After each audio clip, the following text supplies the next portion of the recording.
Right. My name is Kyle Phillips. I'm going to be presenting book 3, proposition 33, which reads, on a given straight line to describe a segment of a circle admitting an angle equal to a given rectilineal angle. Basically, when we have a separate rectilineal angle, whether it's acute, a right angle, or an obtuse angle, we can create that angle within a section of a circle. So the first thing we're going to do is we're going to start with an acute angle.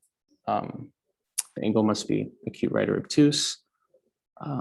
The first phase we're going to do is with an acute angle. We'll begin by describing angle DAB on AB with angle DAB equal to angle C. So that's what I've already done here, as you can see. They're equal. DAB is also an acute angle. The next step with proposition 10, we're going to bisect segment AB at point F, which I've already done here. And then we're going to use proposition 12 to create several perpendicular lines. The first one is going to be a line perpendicular to DA at point A, perpendicular to AB at point F, and perpendicular to AB at point B. The next thing we're going to do is find the intersection points. Let me move this down a little bit. The intersection points here and here. The next step that we do is we connect points to describe lines F, G, and B, E, and we can do that through postulate 1. So F, so we can connect these lines F, G, B, E, and I can hide all of these. Just clean it up a little bit. All right. Now what we're going to do is just prove that lines AG and lines BG are actually equal. And the way we're going to do that is, well, first of all, since AF equals FB, because that's the midpoint, definitionally they're equal. And if we add the shared side of FG to both of them, using postulate 4, we're able to basically deduce that BG is equal to AG. And the reason why this is important is we can comfortably create a circle with the distance AG and BG, knowing that they'll be on the circumference of the circle. And that also intersects with our point down here. And that'll be important later. But first, so we've described the circle. These are just some steps that we need to do in order to prove. So line AD touches circle ABE at point A, and AD, it touches the circle. And that we know that because of proposition 3, book 3, proposition 16, which says that a line, which basically proves that a line that is at right angles with the diameter of a circle, perpendicular, touches the circle. And then we can basically prove that this angle DAB is equal to AEB, this angle here. From book 3, proposition 32, if a line touches a circle at a point where another line cuts the circle, the angles it makes with the tangent are equal to the angles in the alternate segments of the circle. So we could see the opposite segment. Let's look at this angle, AEB, and we'll find that it is the same. Whoops. So angle C is equal to angle ABE. So we've proven this much for the acute angle.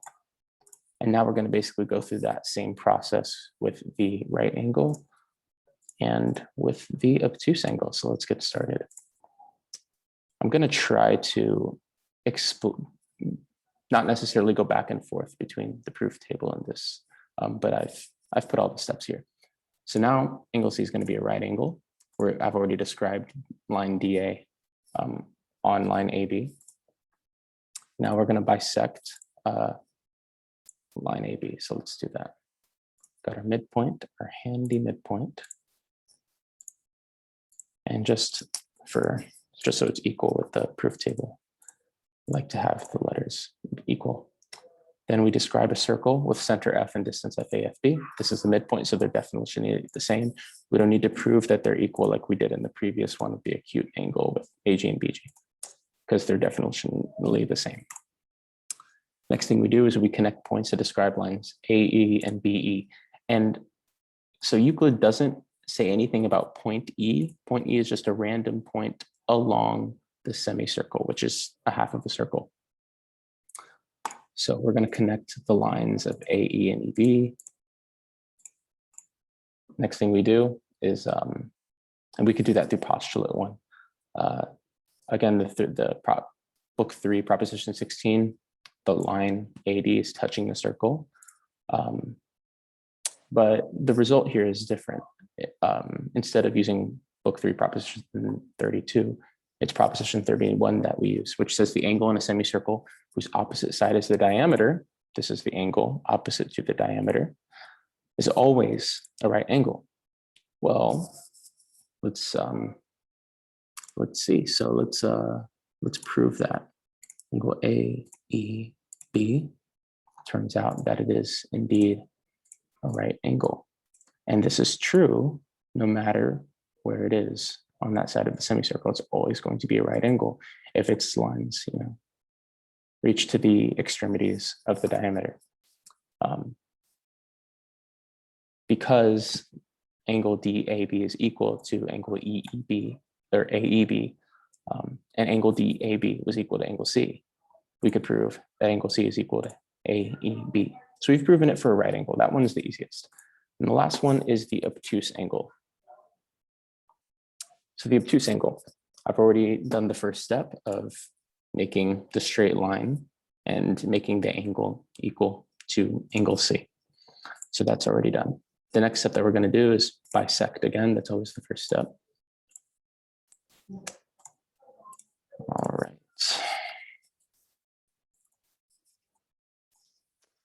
The next thing that we do is we create the perpendicular lines. So we're going to create a perpendicular line here and perpendicular line AB at point F. Describe intersection points E and G. Let me see, let me back up here. Yeah, so we can also create a perpendicular line here. He does this in the book without necessarily saying it in order to find these intersection points, but we're able to find the same points later, so we're not arbitrarily just making these lines. All right. We connect the points. Let's do that.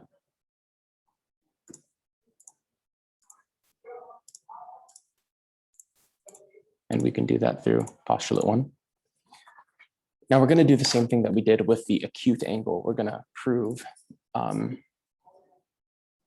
basically that these triangles NBG and AG are equal so that we could justify making a circle. Definitionally, AF and FB are the same because this is the midpoint. They share FG. Because this is perpendicular, these angles are the same, which means that the triangles are equal and the longer sides are equal. AG is equal to BG. And this is basically a summary of what I just said with the justifications. So the next thing that we can do is we can create this circle. And as you can see, it touches all of the extremities as we wanted it to. Again, book 3, proposition 16, the line AD is touching the circle. And we need to do that every time because it is a necessary step in order to prove the proposition 32 or proposition 31. So the next thing that we do here, and again, Euclid doesn't actually mention this in the book, is we're going to have a random point H on the segment, on the part of the circumference between points A and B. And then we connect those points using postulate 1. Yeah. And basically using proposition or book 3, proposition 32, angle BAD is equal to angle AHB that we've created using again, just the mathematics there of like the tangent. So the one line of angle BAD that we're using, AB, the opposite angle, AHB, is equal to the angle that we've created here. And we can prove that. We can show the angle, and we can see it is equal to angle BAD. Now, this is also interesting because if we take this point and move it along any point in the circumference, it remains equal because this side remains the same.